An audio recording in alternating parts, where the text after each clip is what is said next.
right, folks, I'm cooking up dinner, and I've got pork roast in here. Trying to get this out of the jar. I usually pre-cook these. All my meals like pork roast, chicken wild rice soup, different stews and soups, and chili, things like that. I put in half-pint jars before I go on a trip, so they're already prepared and as compact as I can make them. So this is just one right here. Here's a pan that I use to do rolls on. I like to heat these up. These are King's Hawaiian bread, and that's the only way to go on long trips because they don't need to be refrigerated and they will not go bad on you. So this is a great way to go. It's where you want to take bread along and you don't have any way to keep them refrigerated from molding, because most other breads will mold within 3 to 5 days. That's what that's about. I'm just cutting these rolls, and then what I do is butter them, fry them on that little frying pan that I just showed you. This is my knife rack back here, and hanging tools works great for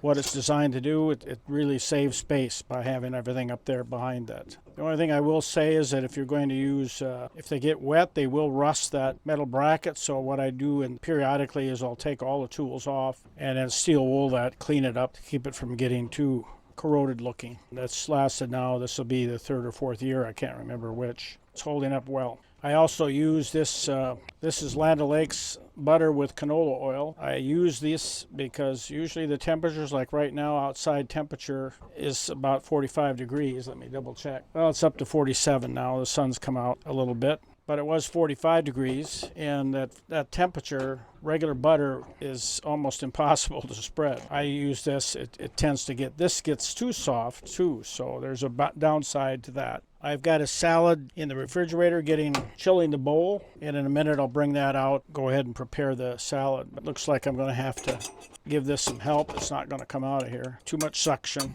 A knife does the job. This is a very easy meal to do. Now with this, I also will add potatoes. So let me do that now. Get that out of the fridge.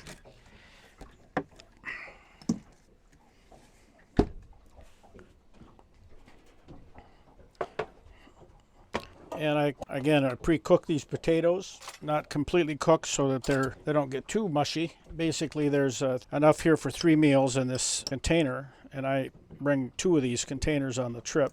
So I just dished some of those in there, so they're going to be add to this pork roast.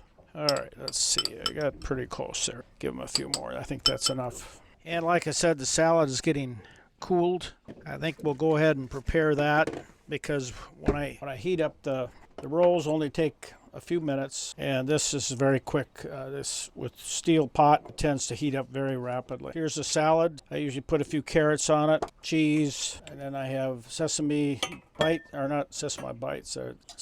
seeds. And today I'm going to use sesame bites. I kind of alternate between sesame bites and pecans. These are my own dry roasted pecans that I use for salads. I need one more piece of silverware. I get this all prepared in advance. Like I said, I need a fork. My silverware goes up here. I've got it down behind me right now. Whoops, I need something underneath there because it will slide around on this sink top that I use to kind of extend my counter space. I built that myself. There was no cover for the sink, and I needed this space along with this grate over here. That was another addition that I put in to expand the counter space and the use. The only thing you got to be careful with is the heat right now is on because it's so cold outside. So you can't put anything here that's going to melt or subject to fire or anything like that. So you do have to be conscious that heater's on. I do use that space for washing dishes, not when it's on. I think one time forgot, or I did do it, tried to make enough room so that it didn't heat up wasn't too close, but it ended up melting one of those towels that are hanging there. Put a few sunflower seeds on there and some sesame bites. These I get at Costco, and then cut them up a little bit to make them bite size, or a little smaller actually for salad. And then some cheese, and then we'll put that in the refrigerator to keep cool while we're waiting for the rest to heat it up. And tonight we're going to have red wine with the meal.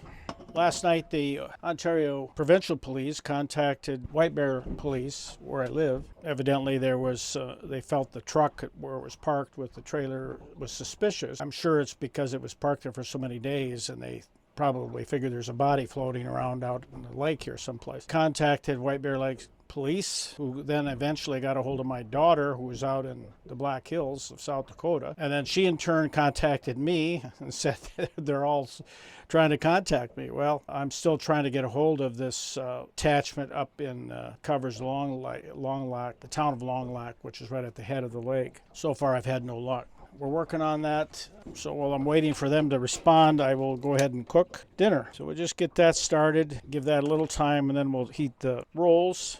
The wine has already been poured. As I say, here's a tray of silverware that I just put up here. Get it out of the way. Yesterday I baked muffins, and today I had the second one. I usually make 2 large muffins out of the mixture that I make. Quite often we'll make coffee cake. This happened to be a peanut butter chocolate chip muffin or coffee cake mix. And then I put them in muffin, big, large, extra large muffin, whatever you call these are. That's what I use. And this is what I had with some coffee for a snack. Since today is rainy, it's still rainy out, cold. Like I said, it's 47 degrees outside temperature, but nice and toasty in here because the heat's going. Got it at 69.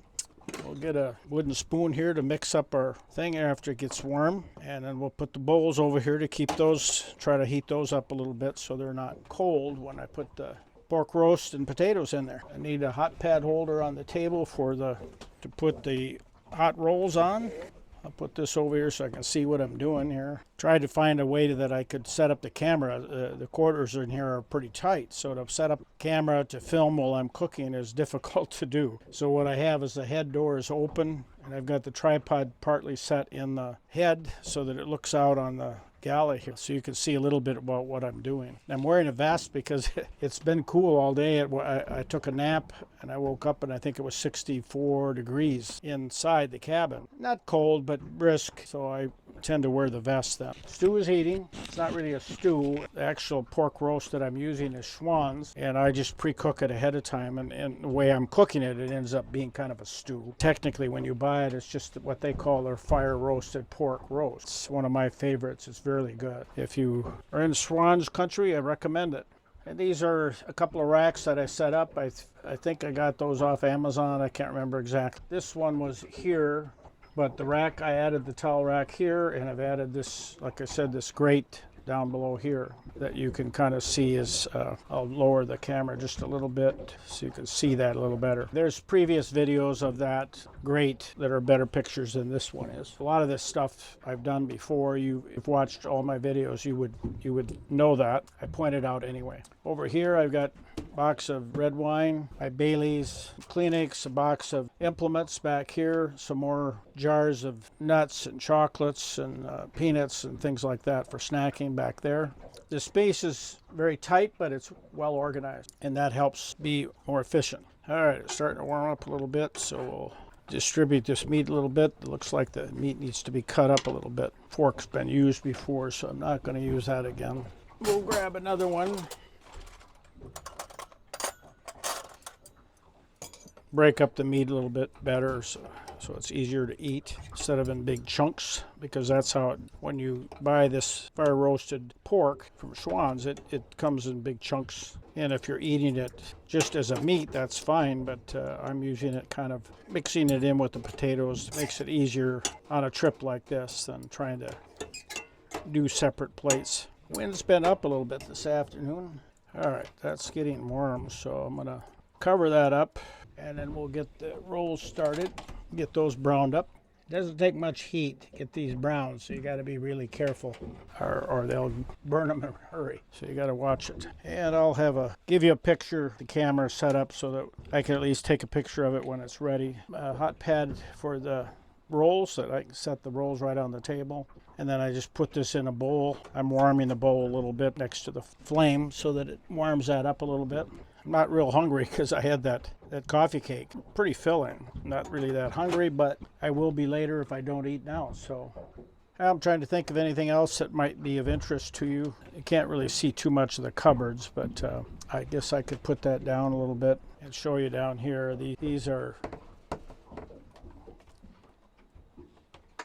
I have both a water tank and dishwashing stuff in here. And then these are wraps and towels, water for heating coffee, and pots and pans back in there. And then on this side, this is pretty much all coffee water and bowls and other implements I use for baking and cooking. They've got holes carved in here, and then there's locks inside, so these cannot open if the boat is rocking and rolling, because sometimes you get into those kinds of sea state where you need to be conscious of that. These are lockable. This overhead is not. Raise the camera. This overhead hasn't got a lock on it, but these bins, there's a edge right there that catches, so they can't really fall out. And then this is my distribution center for the DC AC power, and then a measure of the house battery readings right there. All right, this is getting hot, so I don't need to add any more heat to that. So I turned that off. We'll just let that sit there and simmer. Check our rolls. Yep, about a minute and they'll be ready. I'll just give you a look-see at that so you can see what they're about. Once they start browning, they brown almost in just seconds. They don't take long. I think we're ready for show and tell. These are, these brown up nicely like that, so they're really tasty. We put those on the table. Whoops, need our hot pad holder. So they're served fresh and hot. Pour our stew or pork roast, whatever you want to call it.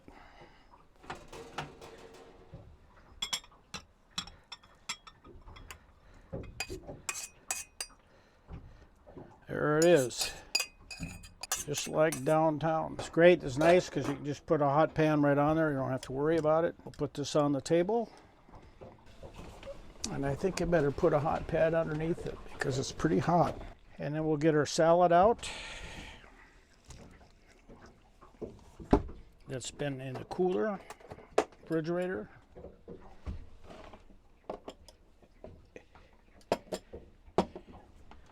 And then I will turn you off and take a picture. Well, good evening, friends. It's been quite an eventful day again.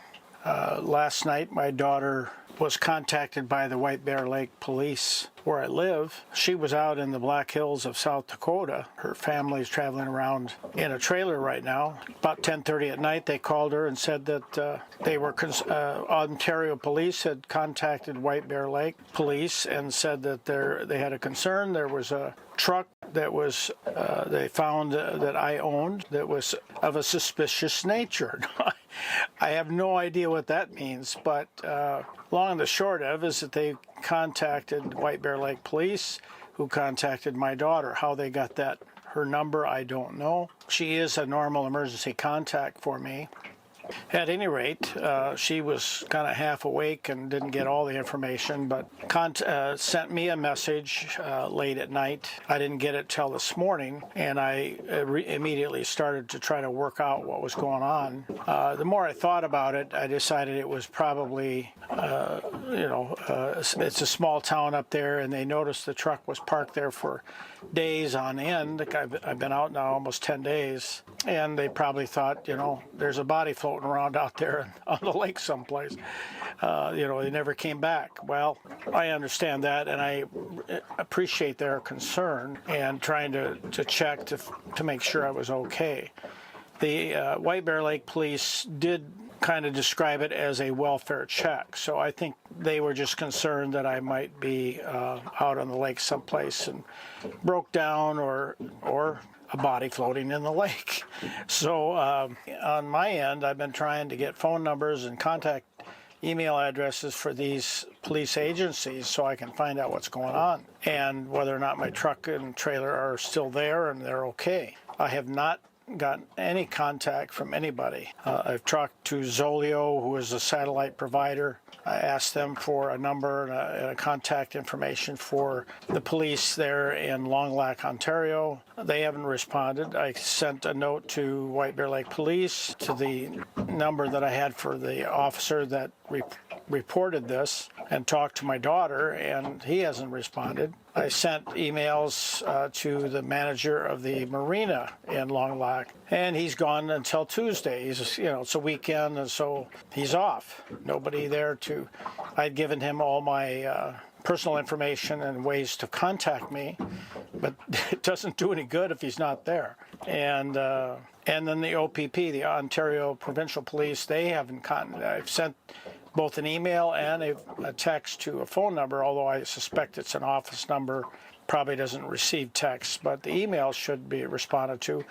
but they have not responded. Long and the short is, it's 6 o'clock in the evening here on Long Lake, where I'm currently located, about halfway down the lake, a good over 30 miles, probably 35 miles from the city, and several days until I get there. I'm not supposed to return until July 7th. I have no information on what might, if everything's okay, if they were just trying to locate and ensure that I was okay, or what. It looks like that to me, that they were just, being conscientious. Saw a vehicle parked there for many days without any movement, which is unusual. And I will say that's unusual because I've been out here for 10 days.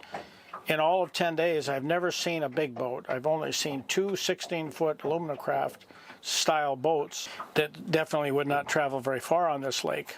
And that's it. Very little activity.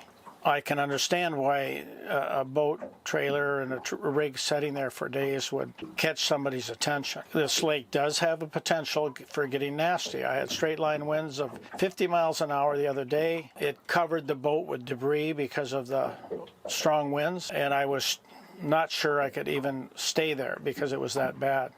In the end, I was able to do that because the wind thunderstorm that kind of, I think, created it moved off to the east, and the winds diminished, so I was able to stay there. But the boat was rolling violently because of waves from the side, and they were coming around the point.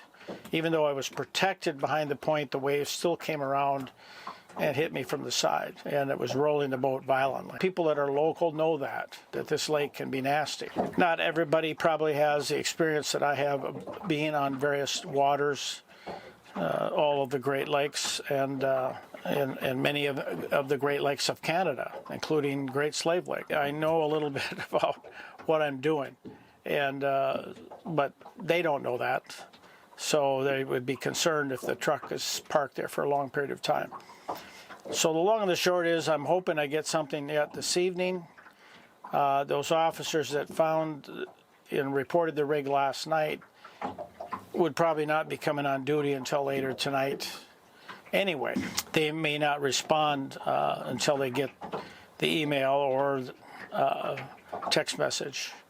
And I don't even know if the phone numbers I had will do a text, because sometimes they're just office numbers. At any rate, that's the status. I pretty much stayed inside all day because of the rain. There was rain, it was cold, it got down to about 45 degrees air temperature. The water is also 45 degrees. That was interesting. And just had peanut butter and chocolate chip coffee cake with some coffee for midday, and then I had a dinner, just got done with pork roast, potatoes, salad, and red wine for dinner. And then a Bailey's before I go to bed. I usually have a Bailey's in the evening. So I'm about ready to do some reading until I'm tired and then go to sleep.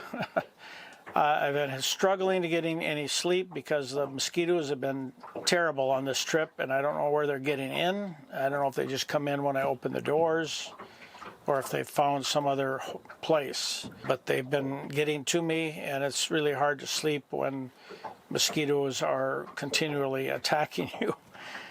So I may have to get some netting for if I'm going to do summer trips. I usually go in the fall for that reason, to avoid the bugs. And I never have issues in the fall. It's just I'm in the middle of the summer, late June, July, that's prime season for the bug. That's about all I have for tonight. Tomorrow is supposed to be sunny. Actually, by 10 or 11 tonight, the skies are supposed to clear up. And tomorrow will be sunny. Actually, the next 2 days will be sunny. I'm going to go about 2 miles to the north here and try to retrieve the PLB, the personal locator beacon that I lost while I was searching for the crashed drone the other day. Laid down my life vest, and in the process the PLB, which is usually on my belt of the life vest, must have fallen off. It has fallen off a couple times recently, so it must be getting loose. And I wasn't careful enough when I picked it up to see that it was still attached. I think I know where it is, and I should be able to find it. I will know tomorrow. It's about 2 miles north, and we'll stop there briefly before we head on to our destination. And I'm still not real certain where that will be. Winds are going to switch around to the north, to the northwest, even somewhat westerly over the next day and a half. So I've got to be in a place that has protection for that kind of wind. Nothing real strong, but still I have to keep that in mind for the night anchorage. So with that, we'll call it a day, and you guys have a good evening, and we'll see you tomorrow.